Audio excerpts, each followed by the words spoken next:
মধ্যস্থতাকারী হিসেবে পাকিস্তানের রাজধানী ইসলামাবাদ এখন বিশ্বের অন্যতম আকর্ষণের কেন্দ্রবিন্দু। এক সপ্তাহ ধরে প্রস্তুতি, নিরাপত্তা জোরদার আর কড়া নজরদারি সবই একটি শান্তি আলোচনার জন্য। কিন্তু প্রশ্ন হলো, কার সাথে কার আলোচনা? গত কয়েকদিনের নাটকীয় ঘটনাপ্রবাহ বলছে, ইরান ও যুক্তরাষ্ট্রের মধ্যে যে পাহাড়সম অবিশ্বাস তৈরি হয়েছে তা কোনো সাধারণ টেবিলে বসে সমাধান করা অসম্ভব হয়ে দাঁড়িয়েছে। ভাইস প্রেসিডেন্ট জেডি ভ্যান্সের ইসলামাবাদ সফর বাতিল থেকে শুরু করে স্টিভ উইটকফ ও জ্যারেড কুশনারের নতুন করে পাকিস্তান যাত্রা, সব মিলিয়ে এক গোলকধাঁধায় ঘেরা আন্তর্জাতিক রাজনীতি। কেন এই বহুপ্রতীক্ষিত আলোচনা বারবার হোঁচট খাচ্ছে? কথা ছিল মঙ্গলবার যুক্তরাষ্ট্রের ভাইস প্রেসিডেন্ট জেডি ভ্যান্স ইসলামাবাদে পৌঁছাবেন, কিন্তু শেষ মুহূর্তে তার বিমান এয়ারফোর্স 2 আর ডানা মেলেনি। কেন এই রহস্যময় পিছুটান? অথচ প্রেসিডেন্ট ডোনাল্ড ট্রাম্পের প্রশাসন হঠাৎ করেই ইরানের সাথে অনির্দিষ্টকালের যুদ্ধবিরতি ঘোষণা করেছে। ট্রাম্পের এই কৌশল কি আলোচনার পথ পরিষ্কার করা, নাকি পর্দার আড়ালে কোনো বড় চাপ তৈরির চেষ্টা?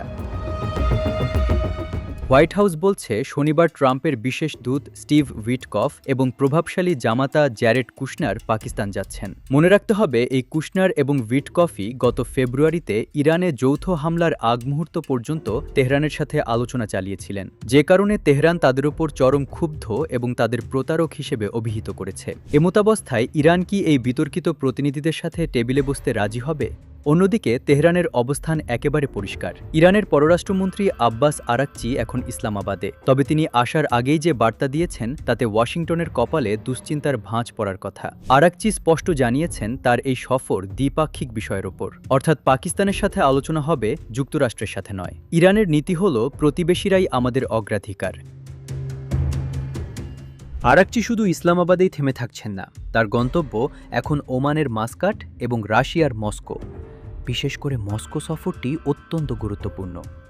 ইরান এখন জাতিসংঘের নিরাপত্তা পরিষদে রাশিয়ার জোরালো সমর্থন চায়।